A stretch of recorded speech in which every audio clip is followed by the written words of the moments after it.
This crispy chicken is from a taco place. This crispy chicken is from a taco place? The taco place? Taco place. It comes in a burrito, too? From your taco place, it's also a chicken place that's also a taco place.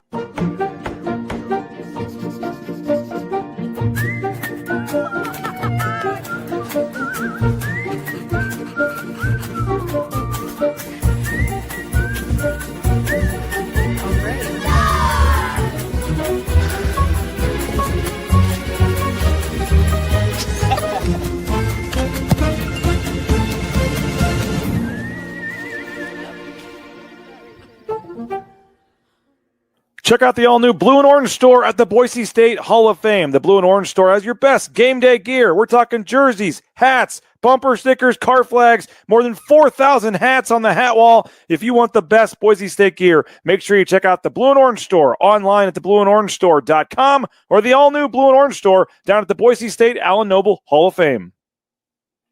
It's the fall kickoff sale at Lithia Ford of Boise. It's the best time to trade in and trade up to a new Ford truck or SUV with the room to haul your payload or playload. Visit Lithia Ford of Boise, where Ford begins in Idaho. Bronco fans, the new Boise State trading cards are here, and you can only get them at Jackson's. Start collecting them today. Jackson's, let's go!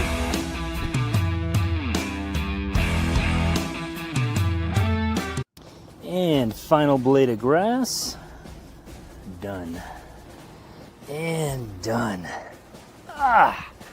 Who knew it'd take 2,007 man-hours to paint 47,962,053 blades of grass? Smells like game day. Whoa, it's not dry yet.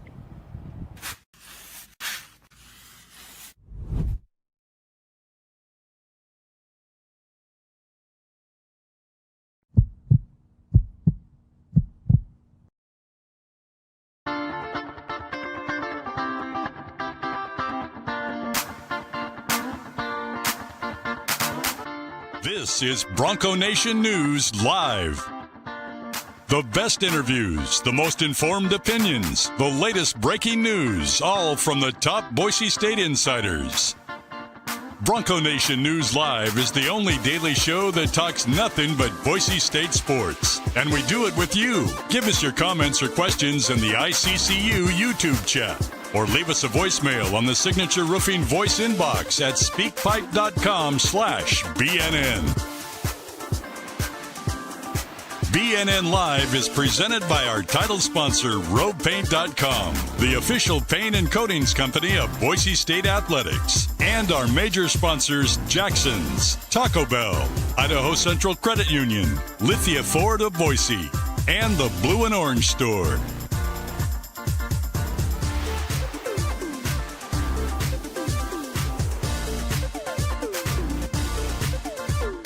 For more coverage of Boise State athletics, check out the all-new BroncoNationNews.com, now part of the 247 Sports family.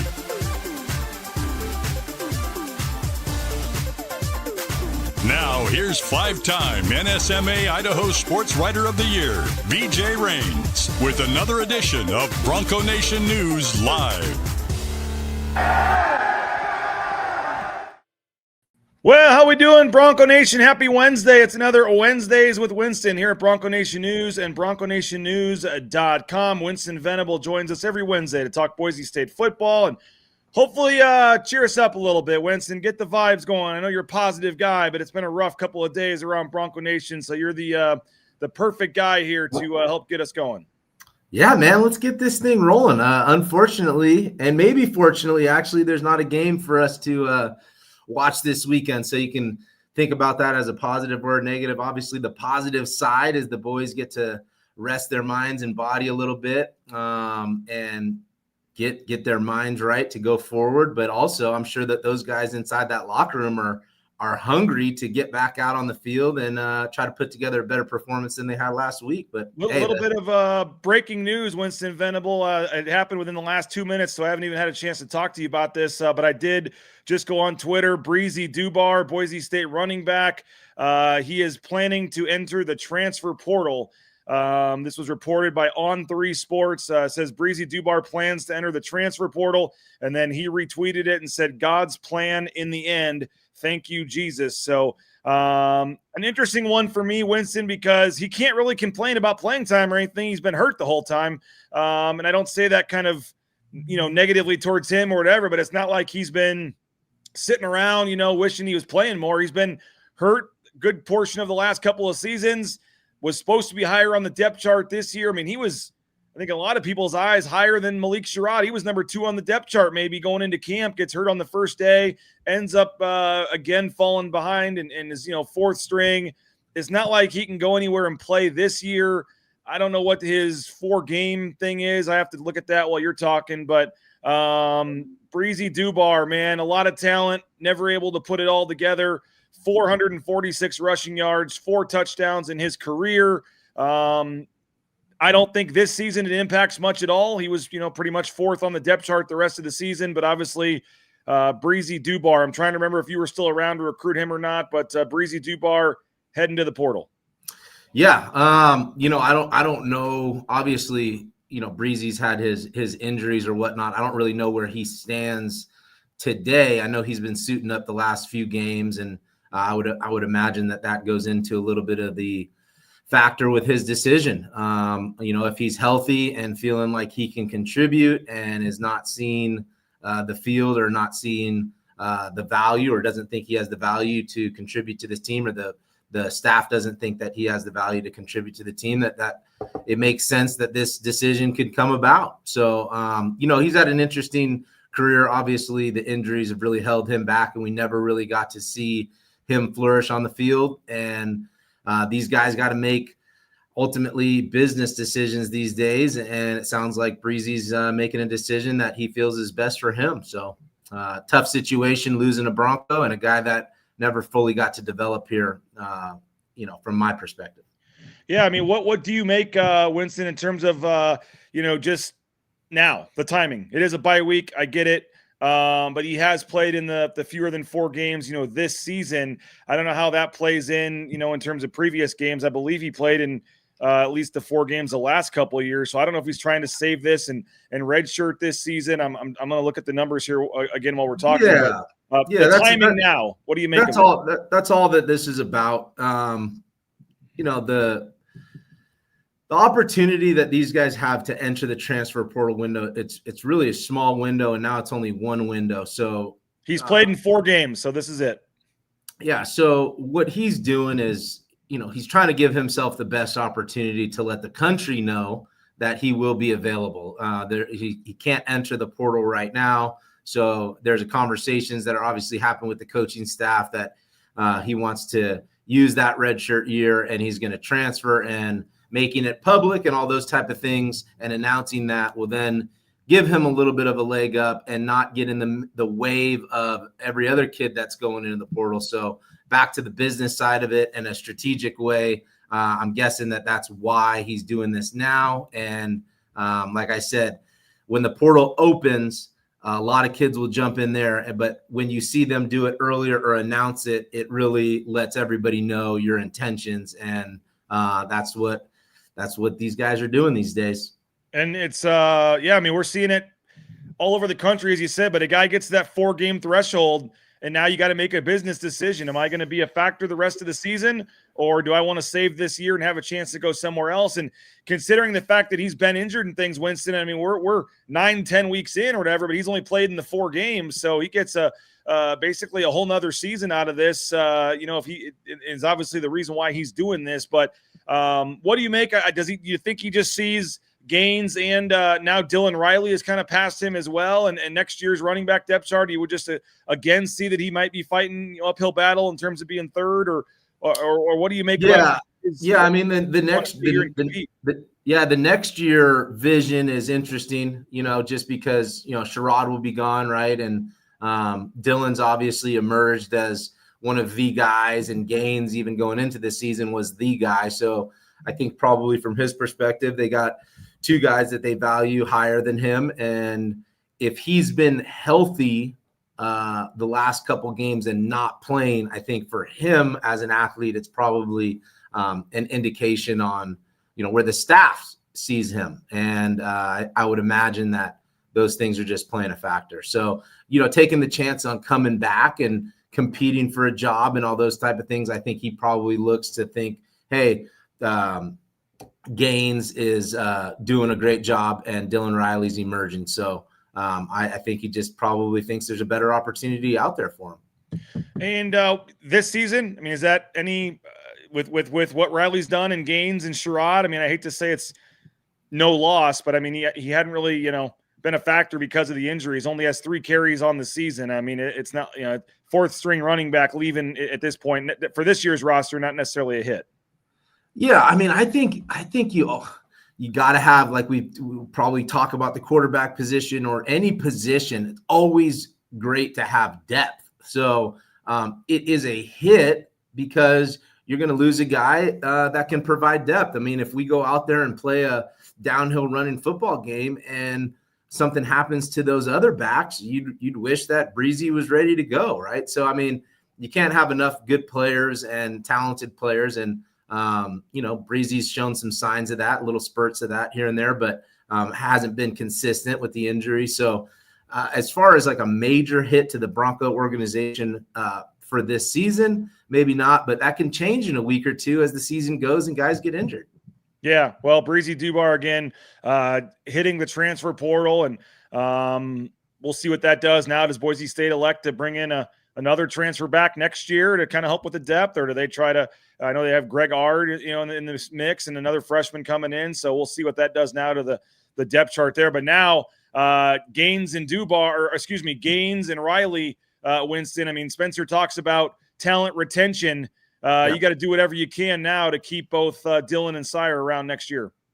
Yeah, absolutely. And I think that's a big point that, is going around about, the quarterback depth and whatnot, and really just depth at any position. It's, I think Boise State Broncos are in a position. Spencer Danielson has spoke about it publicly. It is all about athlete retention, right? And I know that we've talked, get into talking about the quarterback situation, but if you don't bring back Cage Casey, a Matt Lauder, a Jaden Virgin Morgan, if you don't bring these guys back and build your foundation and build your base and your nucleus, if you can't keep your nucleus, then you're really going to have a hard time competing out there.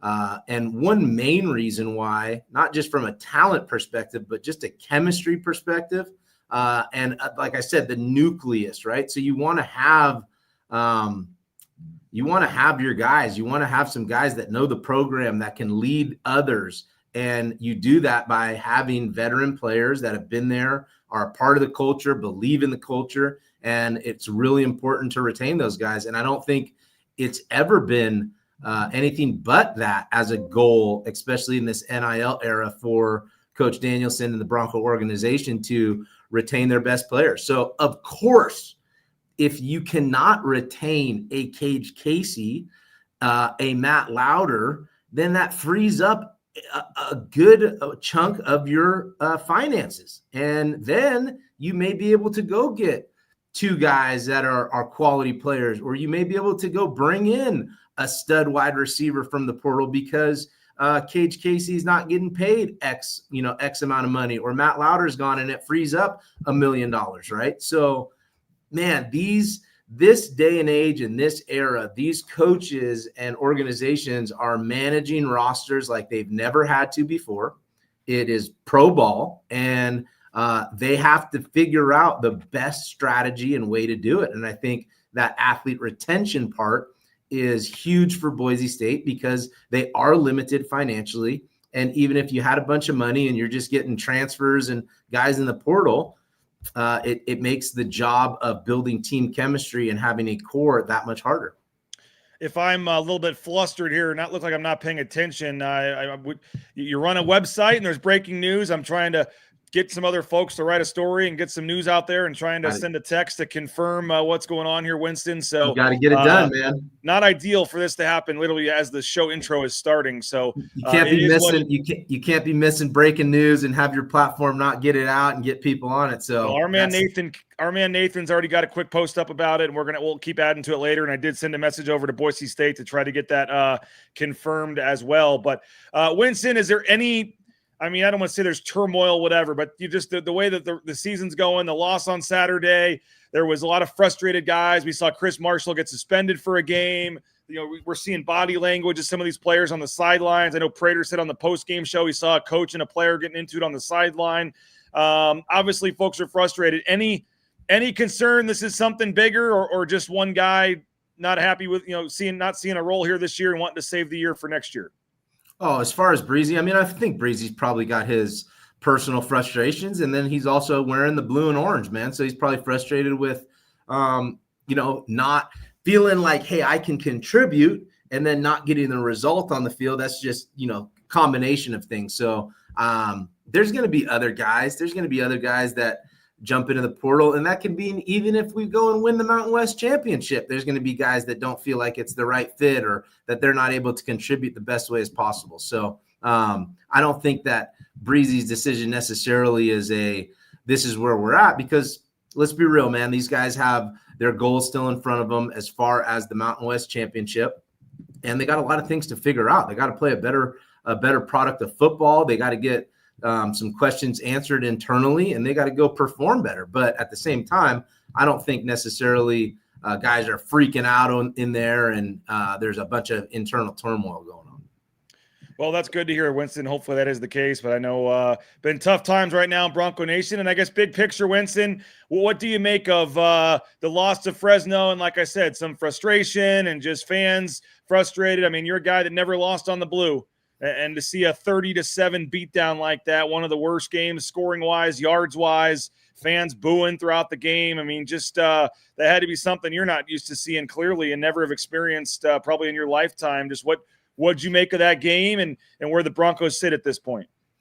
Yeah, I mean, from a former Broncos standpoint, I'm obviously, when people talk about standards and the culture and all those type of things, I feel really strongly about, my own personal beliefs on and pride and passion towards the program and what it's supposed to look like or whatnot. But wins and losses for me are a little bit different. I go back to just, hey, you playing like a Bronco, and going back to even the South Florida game. Hey, man, a loss is a loss. You're going to lose every once in a while, but did you play like a Bronco? Were you out there from a defensive perspective, running and hitting and rallying to the ball, never quitting, and playing a passionate game of football? And I think that, sure, that's frustrating as a former Bronco, and probably frustrating for fans. And I think that goes back to a little bit of the Nevada, where, it wasn't like a clean game, and it wasn't a certain standard of exciting, fun, passionate, aggressive football that was played. But that stuff happens as well. So it's not always going to be clean. It's not always going to be perfect. The growth and getting better and putting out a product that you can be prideful on is important. Is important to me, is important to those players first and foremost, and especially those guys. They care just as much as anybody else, if not more, as they should. So, it's tough to see when you take a loss on the blue and it's not a dogfight, and these guys are playing a high quality standard of football. They got beat up and they got out physical, and they didn't play Boise State branded football. And it was a really tough game to watch. And it was probably a whole lot harder and tougher game to be a part of as a player and a coach. So, I feel for those guys. I know that they're going to be in there working, and they're hungry. And like I said, I don't think that there's a turmoil and quit. I think, I hope that they're just looking themselves in the mirror and going to work and trying to right the ship. We saw the quarterback situation, the injury to Maddox Madsen, obviously, Winston. I mean, Maddox Madsen going down. Max Cutforth came in. It didn't look great. The offense really struggled to move the ball, struggled to run the ball too, which was a little surprising, which led to some more of the passing struggles. But with a week off here, and we don't know the results yet, or they haven't told us what's going on with Maddox Madsen, but obviously it'd be a very surprising if he were able to play at least next week against San Diego State, and probably out longer than that, just being in a boot and crutches on the sidelines. But if he is out, which we expect to find out that he is, how do they tailor this offense, around a backup quarterback? And if San Diego State knows that they've got a backup quarterback and are probably going to be trying to run a lot and they're stacking the box, how much tougher does that make this? And just what's your take on what you saw from Max Cutforth? And obviously the offense really struggled to move the ball once he came in the game. And unfortunately, he might be the guy leading the offense here moving forward. You know, we had Cutforth to Penry, nice dime in the back of the end zone. Let's get a whole lot more of that going. You got to help him out, though, right? I mean, it's not on him. There was a couple sack fumbles out there. It's not on him to have protection all figured out. So offensive line, they got to protect that guy. The running backs, man, got to do an excellent job to, establish that downhill run game. And when the opportunities present themselves to throw the ball, I think Coach Potter and Cutforth and the rest of the wide receiver group, they got to put together a manageable plan for him. I don't think that, obviously, last year, Genty being a huge factor in the run game, even when the box was loaded. But Mad Dog, I mean, he's a manager out there. You know, he really manages games well and was able to kind of dink and dunk and get these wins. So you don't have to light up a team offensively in the pass game. And I wouldn't expect that that's how the Boise State Broncos are going to find themselves back in the win column. I do think that they need to find ways to establish the run game, help Max out, and get creative. You know, maybe we can see some Wildcat type packages. Maybe they're going to simplify the offense for him so he can go into each game with the utmost confidence to go out there and execute. But it's a team game, and that's just the offensive perspective. The other side of it, BJ, is defense. If you don't let them score, they can't win. So the defense needs to step up, play a whole lot better, do a better job flying to the ball, 11 dogs to the ball, and making tackles. And put it on the defense. You know, like those guys should be rising and stepping up to the occasion here to back up the quarterback and back up the offense, because it's a three-way street, offense, defense, and special teams. And I think the defense can probably improve and help out the program as well. How hard is it to run the football when the other team stacks the box and they know you have a backup quarterback and that you're going to try to establish the run? Yeah, I mean, it's a hard deal. I mean, there's more hats in the box, and you got to bring some guys in to take care of those hats. So yes, it's a challenge. It opens up the pass game, but let's not think that we've seen enough body of work from Max to say how he's going to do. And I think that the time will tell. I think we have to give him a shot. It's hard to come in a game like a Fresno State game with the limited experience that he has had. Great opportunity. He got his feet wet. He's dabbled in there a little bit this year, but he got his feet wet and he has some reps under his belt. That's only going to help him move forward. So we got to kind of see. I'm hoping that those guys are out there, and a lot of these guys are probably going to go home, go on trips, do some things in the bye week. I hope there's some leadership and some things like internally where a guy like Max is really pushing on some wide receivers to stay back. Let's work on some timing. Let's get this work. Let's get ready to go play a very talented San Diego State team, because like I said, this bye week can be a blessing for these guys to work on the reps, the timing. Otherwise, man, if we are stacking a box and we're relying on the throws, this is like training camp all over. These guys need reps, timing, all those type of things to get on the same page. And it's going to be a major challenge. Yeah.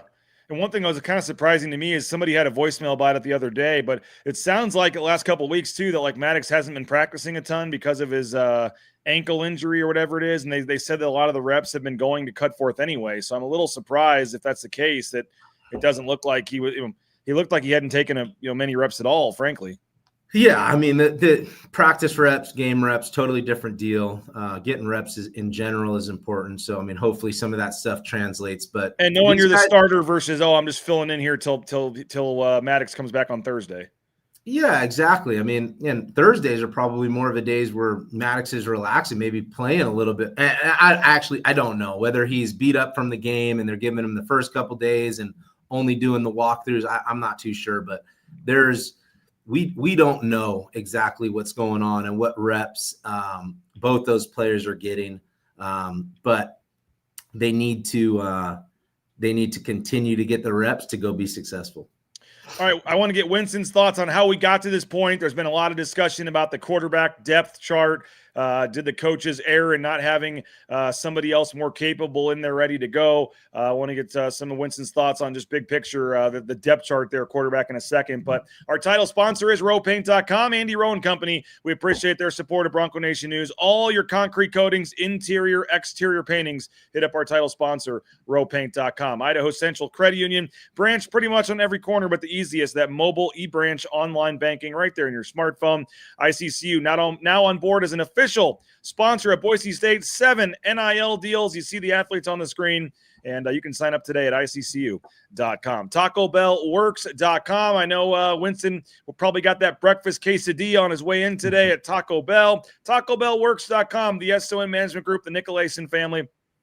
Visit a Treasure Valley Taco Bell location today. Hey, I got to find the right graphic here since only one of these two is still on the team. Latrell Caples, when Latrell scores, Jackson's is going to pour 49-cent fountain drink. Anytime Latrell Caples scores a touchdown, you get a 49-cent fountain drink on Monday at Jackson's. And don't forget $12.99 for those trading cards as well. You can pick those up at Jackson's, and 99-cent coffee day or night using that Let's Go Rewards app as well. Hey, if you need some new Boise State gear, football, basketball, you name it, they got it at the Blue and Orange Store. Online, theblueandorangestore.com. You can order anywhere in the world. They got over 4,000 caps on the hat wall if you want to come join the location down there by Boise State at the Allen Noble Hall of Fame. And, of course, their location there at the Boise Town Square Mall. The best prices, the best variety, the Blue and Orange Store online, the blueandorangestore.com. And Lithia Ford of Boise, we appreciate them as well. The fall kickoff sale continues. Lithia Ford of Boise.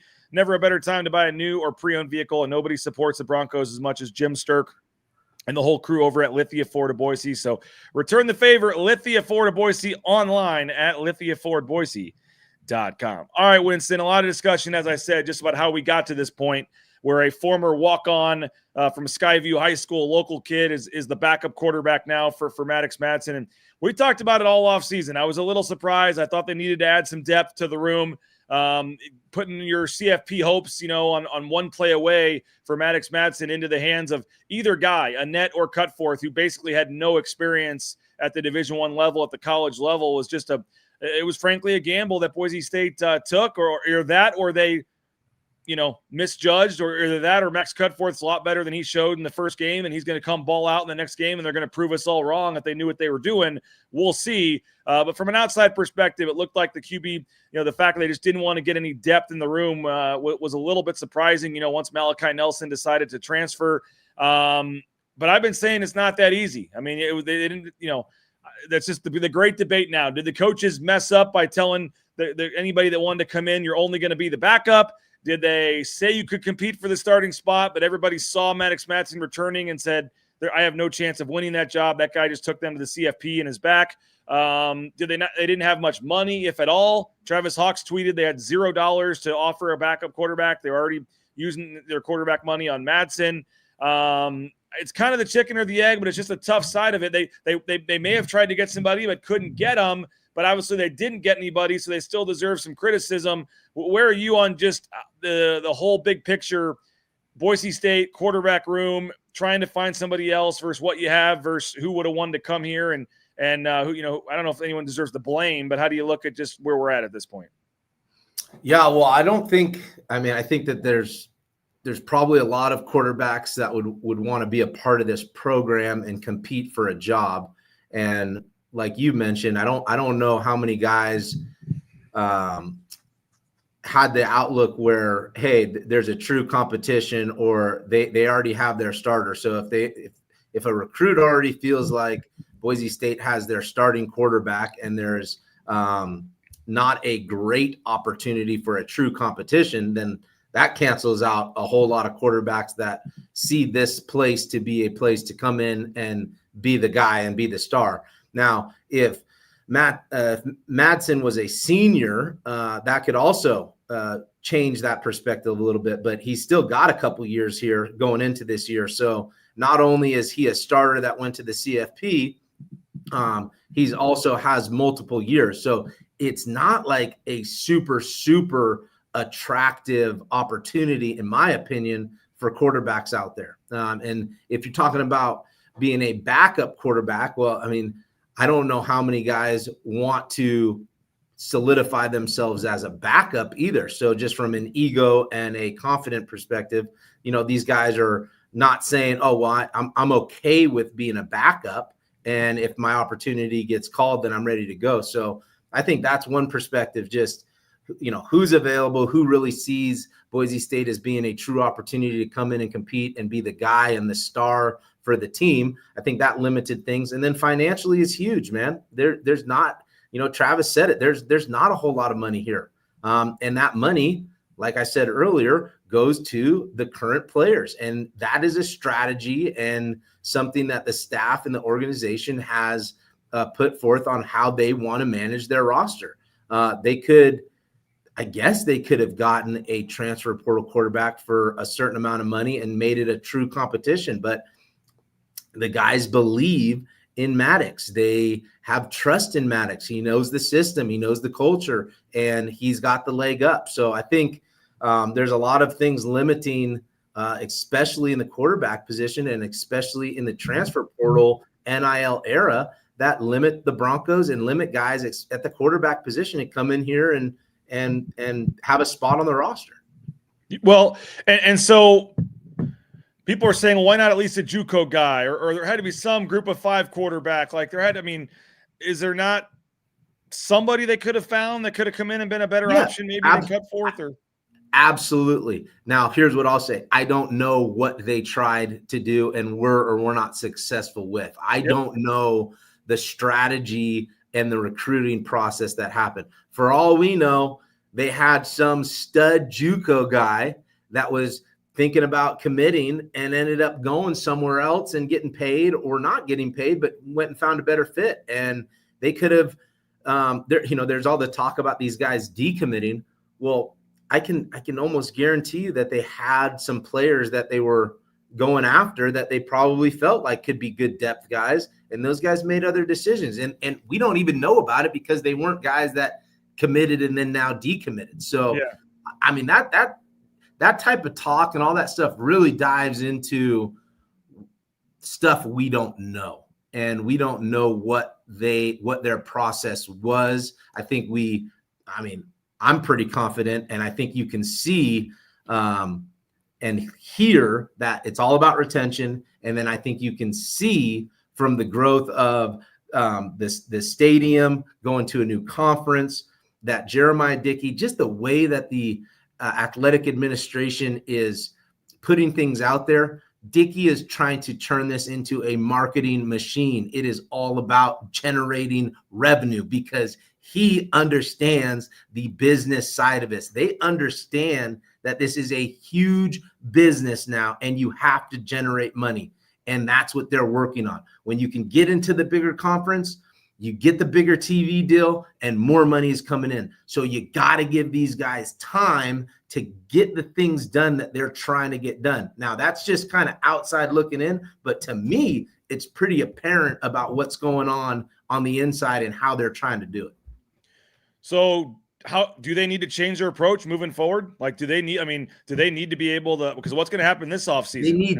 They need time to execute the things that they have put in place. And that's what we have to understand. We do not have at Boise State University, we do not have the $22 million cap that can get distributed to the athletic student athletes. We don't have that. So they have to do everything in their power to generate income. And that is what I can see from my perspective that they're doing internally. They are trying to do things. I mean, it's all over the place. There's never been more marketing going on for a program that I've seen. It's in your face, right? And I give Jeremiah Dickey a lot of credit because I think he gets it. He understands, how is Boise State going to stay relevant? How are they going to compete? And how are we going to get into a position to be able to pay a starting quarterback and a backup quarterback? How can we retain all these players? They've done a great job being able to retain the Genty, the Cage, the Louder. These guys have opportunities to go make $1 million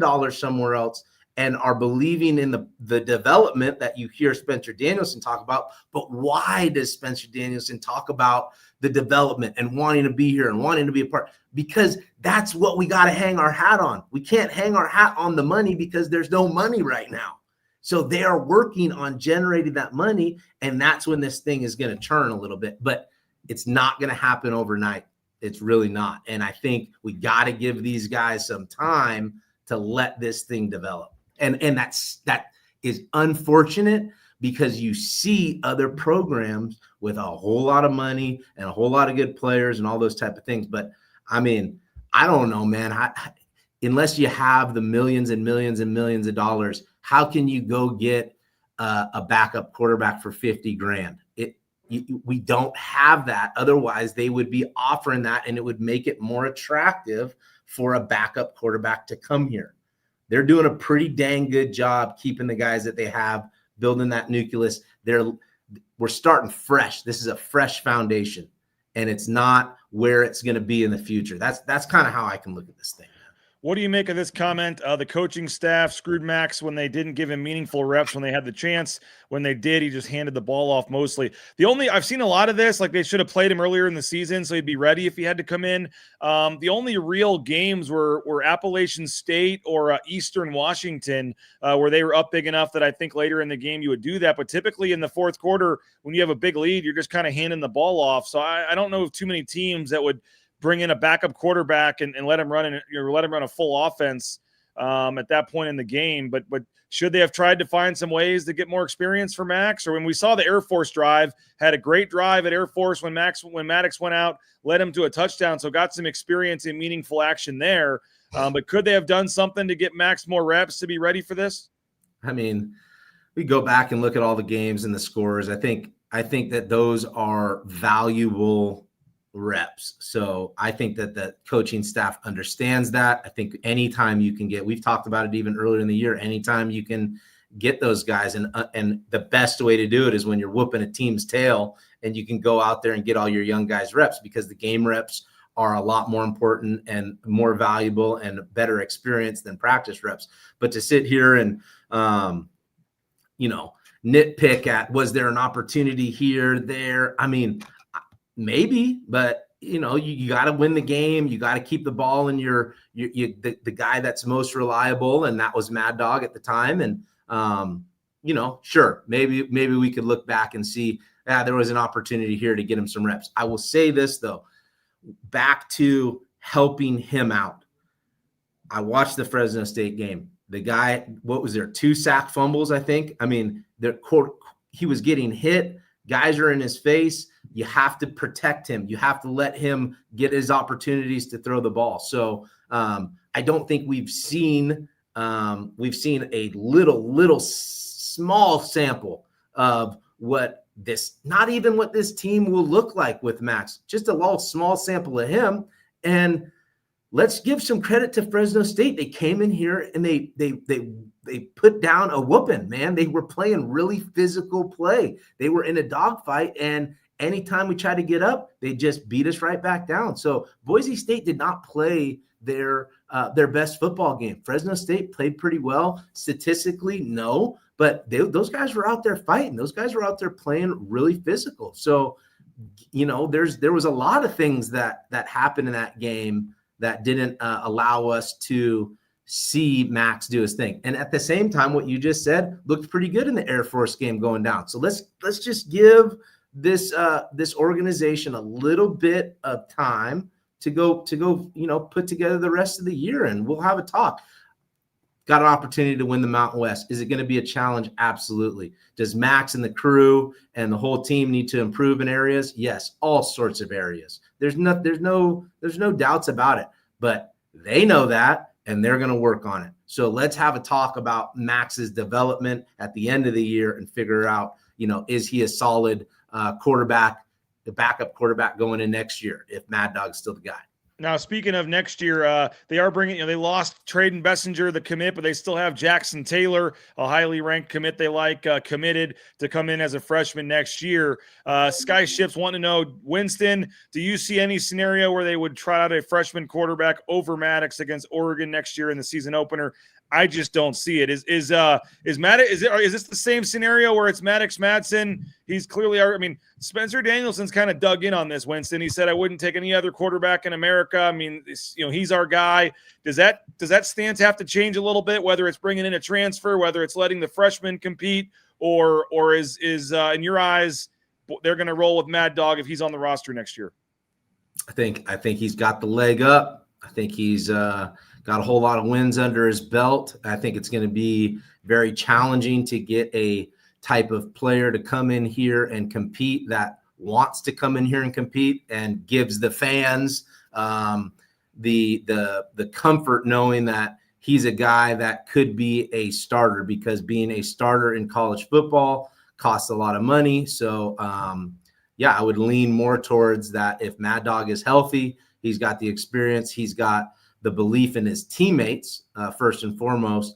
And that goes back to training camp, and a little bit of what fans I don't think understand a little bit is, yes, it's all about winning. It's all about improving, but his teammates believe in him. His coaches believe in him. If you bench Mad Dog, what does that do to the rest of your team that believes in him? Yes, they'll rally. They're grown men that have to go compete and they play on national television, but that can be as equally demoralizing for your organization if a guy that did take you to the college football playoffs, and yes, he did take us to the college football playoff, along with Genty, along with the coaching staff, along with the defense, Alexander Tubner, and everybody else that was a part of that. It's a team game. So if you go and bench that guy, man, you're probably going to have more things being talked about in that locker room, and guys with a little chatter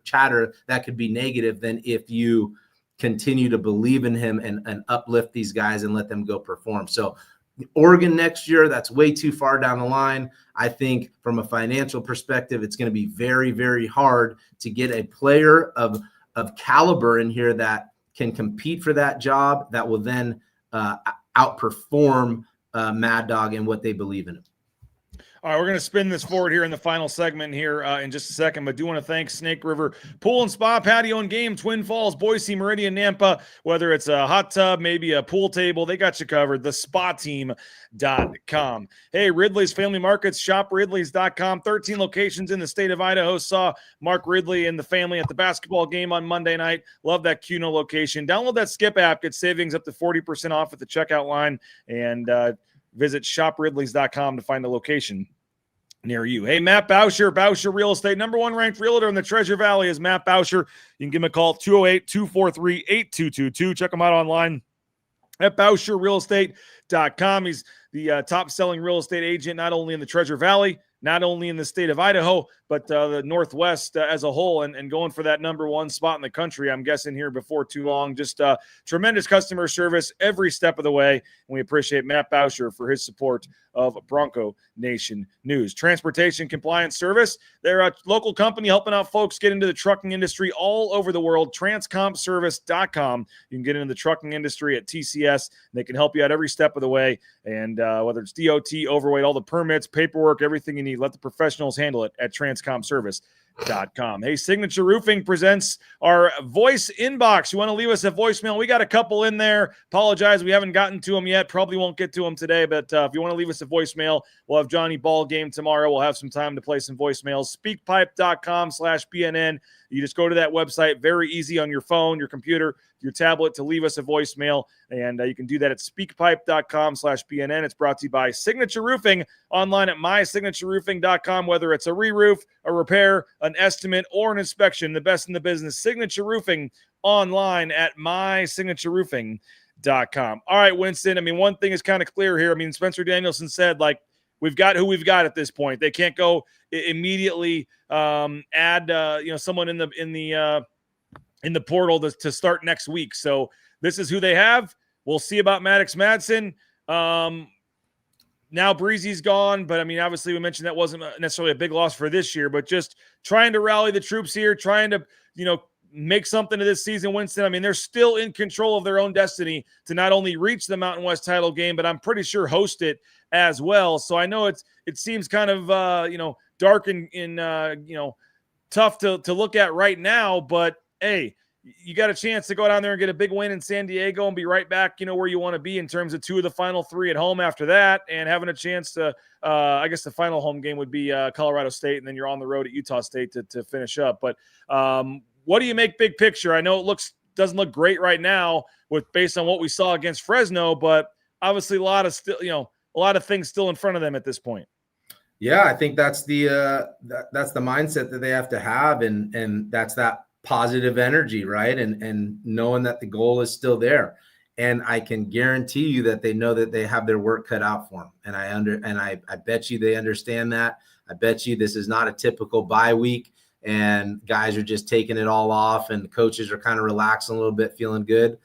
They're grinding. And I think that, like I said, they understand they got their work cut out for them, and it'll be really cool to see what they can put together. I think it's a good time for them to figure out how to best support Max going forward so that they can go be as successful as possible. But this is not on one player, not on one coach. This is a collective unit, and they're going to go put their best foot forward. And it'll be really interesting to see if they do go out there and be really successful and Max does well. And I can't wait to hear what Bronco Nation says if Max Cutworth goes well, and then Mad Dog's ready to go, and then all of a sudden things are going to be chaos around here more than I'll love it on this show.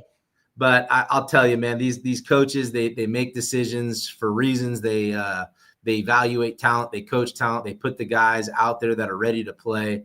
Yeah, there you go. I mean, there it is. Old Joel, man. Yeah, I mean these guys know what they're doing, and they have work to do, and they have adjustments to make. So let's go let them make their adjustments. Give them some grace and some opportunities to go perform better, because I know that they're not happy about their performance. Win or lose, there's always things to work on, and I know that they're going to try to do that work. Appreciate Joel for chiming in on Twitter there and watching the show. Rare comments from Joel, but they're always good ones. Yes, they are. Yes, they are. Winston, we appreciate your time, man. I know it's tough times for fans right now. Tough to kind of see that there's better days ahead. The basketball game didn't help the other night either. But we'll wait for official word on Maddox Madsen. I may not get that till Monday, and then kind of go from there. But VSG Pro, man, you're now a certified NFL agent. You're doing big things there. Is there any updates on any clients or anything else in the agent world right now?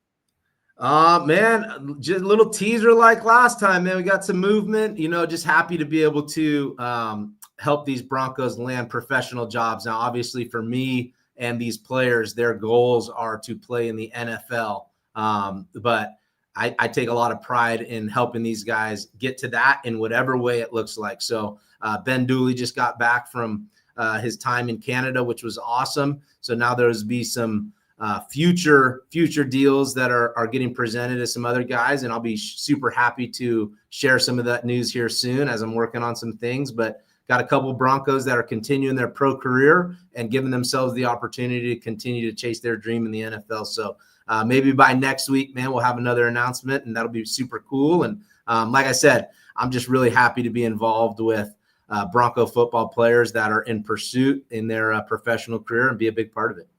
Well, we appreciate you as always. One more thing I did want to bring up real quick. Someone's asking about what happens if Annette does better than Max. Caleb Annette, third string quarterback, if he does better than Max in the bye week. They said, great question. Where is Annette? I actually asked about that in the post game. I said, is this Max, are you rolling with Max, or is that going to be a competition with Annette? And he said, we're going to play the best guy, obviously, but he did say, like, right now, Max is our guy. So I would assume if for some reason Caleb Annette goes out and just kills it, they're certainly going to give him an opportunity to maybe at some point get in there. But it sounded like, at least after the game, that they're ready to roll with Max. Yeah, I don't think that guys, if there's a true 1, 2, and 3, and it was Mad Dog, Cutforth, and Annette, I don't think that you necessarily win a job during bye week practices. So I would err on the side that because the backup quarterback that we saw twice or a couple times now this year has been Cutforth, I would imagine that he will be the guy that we see next game. And they will give him the opportunity, not because of the bye week production, because of training camp, because of practices. Now, unless we heard 4, 5, 10 weeks ago that there is a competition for the number 2 spot, then maybe going into the bye week, as a coach, you'd be like, hey, this is open. Like, we're back to training camp. This is open. But because we came out of training camp, and from what I've learned is Cutforth is your number 2 guy, I would imagine, unless he totally blows it this bye week, that he is the guy moving forward. I would agree with that. And like you said, I think they're going to tailor the offense to his strengths. And like you said, maybe simplify some things offensively going into next week. We'll have to see on that. But Winston, appreciate your time, man. We'll dive into San Diego State a little more next Wednesday and kind of see what we know for sure on Maddox by then and have some more stuff to talk about when we're in game week next week. So appreciate you as always. Continued success with VSG Pro and what you got going on, and look forward to chatting with you again next week. Hey, appreciate it, BJ. Always happy to join on a Wednesday. Hey, BroncoNationNews.com. We're going to have more on the Breezy Dubar situation. Go check that out. You can subscribe for $7 a month right now. 30% off the annual rate is our special. You can go visit the message boards and chat about Breezy or the quarterback situation or whatever. 24/7, literally 24/7. Our parent company. You can go hang out in the message boards and chat and talk Boise State football with your buddies. So go subscribe. We'll get you more info online here shortly about Breezy Dubar. And then Johnny Ballgame and I will see you at 9 a.m. tomorrow. Bronco Nation News Live, BroncoNationNews.com. Take care, everybody.